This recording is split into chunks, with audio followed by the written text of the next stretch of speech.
వక్రతుండ మహాకాయ సూర్యకోటి సమప్రభ నిర్విఘ్నం కురు మే దేవా సర్వకార్యేషు సర్వదా గురుబ్రహ్మా గురుర్విష్ణుః గురుర్దేవో మహేశ్వరః గురుః సాక్షాత్ పరబ్రహ్మ తస్మై శ్రీ గురవే నమః.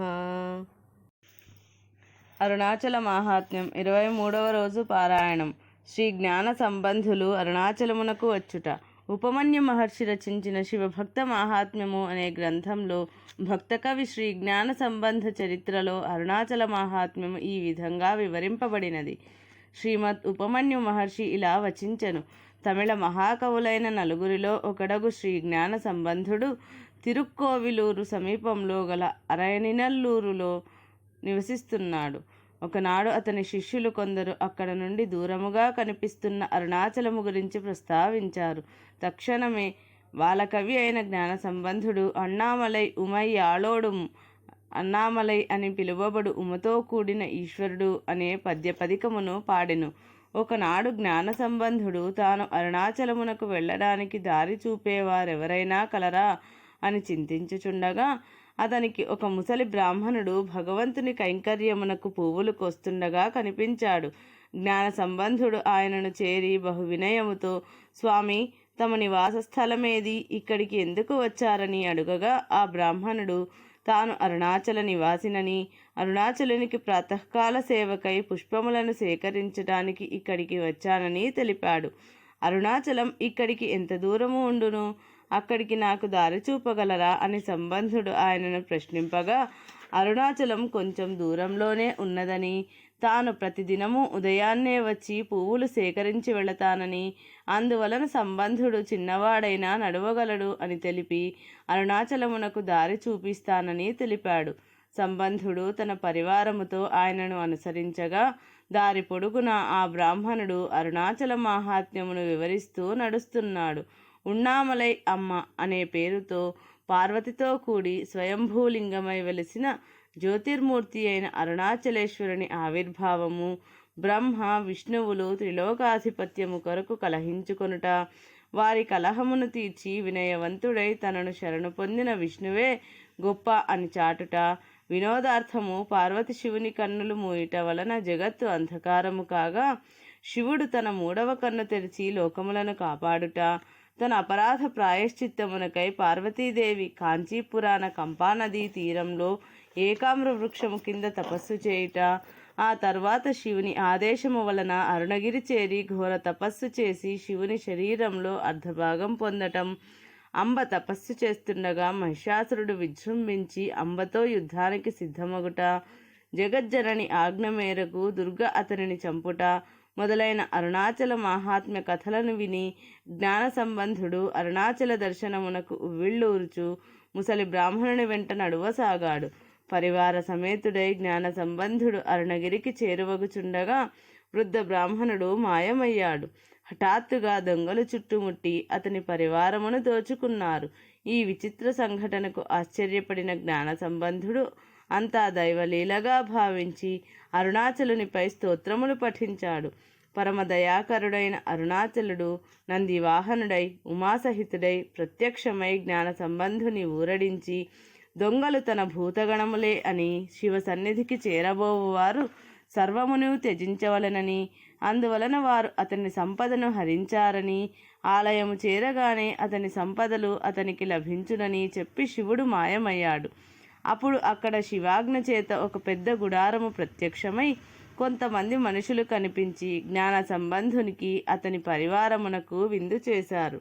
అరుణాచలుని స్తుతిస్తూ జ్ఞాన సంబంధుడు అరుణాచలమును చేరగానే భూతగణములు అతని వస్తువులన్నింటినీ అతనికి ఇచ్చివేశారు.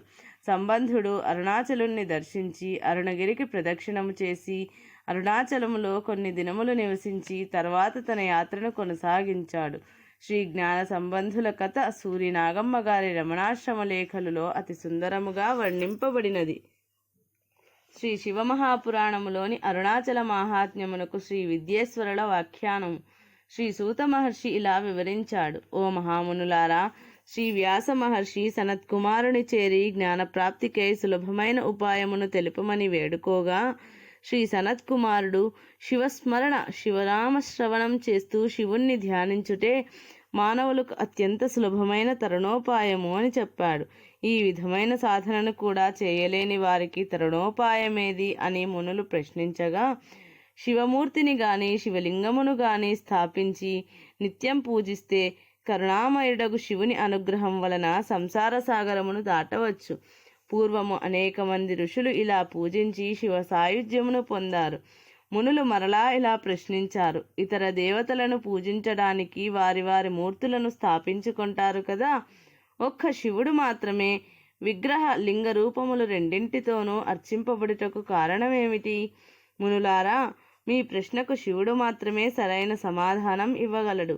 అయినా శివుని నుండి గురు పరంపరగా ప్రాప్తించిన జ్ఞానమిది.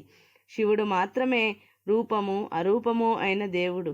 అతడు సృష్టికారకుడుగా రూపధారి, దానికి అతీతమైన తత్వముగా అరూపి అగుట వలన సర్వవ్యాపక తత్వము లింగ రూపములో ఆరాధింపబడుచున్నది. ఇతర దేవతలు పరబ్రహ్మ తత్వము కానందున వారికి మూర్తి పూజయే విధించబడినది. ఇతర దేవతలందరూ జీవులే, శివుడొక్కడే పరబ్రహ్మము. ఈ విషయమునే పూర్వము బ్రహ్మ సనత్కుమారునకు ఉపదేశించాడు. ఈ శరీరమే యౌదునే నను మదిని నాశమునర్చి పూర్ణముగా యా బుద్ధి హృద్వాసి అగుచు లో దృష్టి వలనను నద్వైతమగు నిజాహం జ్యోతిగాంచుటరయ భూమధ్యమౌ నరుణాద్రి దీప దర్శనమై యొప్పు తత్వార్థమగును. గౌరీదేవి గౌతమ మహర్షిని అరుణాచల దీపోత్సవ మహాత్మ్యమును వివరించమని వేడుకొనగా, గౌతముడు ఆమెకు ఇలా వివరించాడు. అరుణాచల దీపదర్శనము సర్వపాపక్షయకరము, ఆయుష్షు ఆరోగ్యము ఐశ్వర్యములను ఇచ్చునది. కార్తీక మాసములో కృతికా నక్షత్రముతో కూడిన పౌర్ణమి నాడు ప్రదోష సమయములో జ్యోతిర్లింగ దీపమును దర్శించి అరుణాచలునికి ప్రదక్షిణము చేసి అరుణాచలేశ్వరుని ఎవరు పూజిస్తారో వారు తపోధనులలో ఉత్తములు. వారి సర్వ పాపములు నశించును. ఒక మండలము కానీ అర్ధమండలము కానీ 11 దినములు కానీ దీపోత్సవము నాడు కానీ విధియుక్తముగా అరుణగిరికి ప్రదక్షిణము చేయువారు సహస్ర అశ్వమేధములను చేసిన ఫలములను పొందుతారు. కార్తీక పౌర్ణమి నాడు సంధ్యాకాలమున శివాలయములో ఎవరు భక్తితో దీపమును వెలిగిస్తారో వారికి అనంత ఫలము కలుగును. దేవాలయ గోపుర ద్వార శిఖరములో కానీ గిరి శిఖరములో కానీ దీపారాధన చేసిన వారు సర్వ పాపముల నుండి విముక్తులవుతారు. ఆవు నేతితో కానీ నూనెతో కానీ నారంగ తైలముతో కానీ శివుని ముందు దీపారాధన చేయువారు ధర్మాత్ములు, ధన్యులు. చివరకు ఆముదముతో దీపము వెలిగించిన వారు కూడా ధన్యులు. మోహము చేతనైనా డంబము కొరకు అయినా భక్తితో అయినా శివునికి దీపమును వెలిగించువారు శివునికి అత్యంత ప్రియులు. కార్తీక దీపమును దర్శించి సాయంత్రం అరుణగిరి ప్రదక్షిణము చేసేవారికి వారు వేసిన ప్రతి అడుగుకి అశ్వమేధ ఫలము లభించును. కార్తీక దీప దర్శన మాత్రం చేతనే సర్వదాన ఫలము, సర్వతీర్థములలో స్నానము చేసిన ఫలితము లభించును. అటువంటి వారి పుణ్యఫలము వర్ణించుటకు వీలు కానిది. దీనికొక కథ ఉన్నది. పూర్వకాలములో పాంచాల దేశములో కుబేరునితో సమానుడైన వజ్రసేనుడు అనే రాజు ఉన్నాడు. అతనికి సంతానము లేదు. ఒకనాడు ఆ రాజు ఆస్థానమునకు పైంగళుడు అనే ఒక మహాముని వచ్చాడు. వజ్రసేనుడు అతనిని భక్తితో పూజించాడు. రాజు యొక్క దీనవదనమును చూసి ముని కారణమడుగగా రాజు తనకు సంతానము లేదని తెలిపాడు. పైంగళుడు రాజును ఆశీర్వదించి, నీవు కార్తీక పౌర్ణమి నాడు అరుణాచల దీపమును దర్శించి గిరి ప్రదక్షిణం ఆచరించి అరుణగిరీషుణ్ణి భక్తి శ్రద్ధలతో పూజిస్తే పుత్రుడు కలుగును అని తెలిపాడు. వజ్రసేనుడు అలాగే చేసి పుత్రుని పొందాడు. అతనికి శత్రుజిత్తు అని పేరు పెట్టాడు. రాజకుమారుడు క్రమముగా పెరిగి యవ్వనవంతుడు అయ్యాడు. అతడు రూప యవ్వన శౌర్యవంతుడై శోభిల్లుతూ వారాంగనల యందు పురస్త్రీల యందు కాముకుడై ప్రవర్తిస్తూ గురువులను విప్రులను అవమానిస్తూ దుష్టబుద్ధి అయి అందరి చేత నిందింపబడుచున్నాడు. ఒకనాడు శత్రుజిత్తు ఒక బ్రాహ్మణుని భార్యను చూసి మోహించాడు. ఆమె కూడా రాజపుత్రుని యందు ప్రీతి చెందెను. ఇద్దరు రాజమందిరంలో సంభోగించి అర్ధరాత్రి సమయంలో పలాయనము గావించి అరుణాచలము చేరారు. వారు అరుణాచల దీపోత్సవమును దర్శించుటకై పౌర్ణమి నాడు అరుణాచలేశ్వర ఆలయమును ప్రవేశించారు. అక్కడ ఆ బ్రాహ్మణ యువతి తన చీర కొంగును చింపి దీపమునకు వత్తిని ఏర్పరిచింది. రాజకుమారుడు ఒక మట్టి ప్రమిదలో ఆముదమును కొని తేగా వారిద్దరూ శివుని ఎదుట దీపమును వెలిగించి అక్కడే కాముకులై విహరిస్తున్నారు. వీరి పలాయనమును గుర్తించిన బ్రాహ్మణుడు కోపముతో ఆవేశముతో వీరిని వెన్నంటి వచ్చి వీరిని ఆలయములో చూసి ఇద్దరినీ తన కత్తితో నరికాడు. రాజకుమారుడు కూడా బ్రాహ్మణుని కత్తితో పొడిచాడు. ఆ విధంగా కార్తీక పౌర్ణమి నాడు అరుణాచలేశ్వరాలయములో ముగ్గురు మరణించగా ఆ పాపులను తీసుకుని వెళ్ళుటకు యమభటులు వచ్చారు.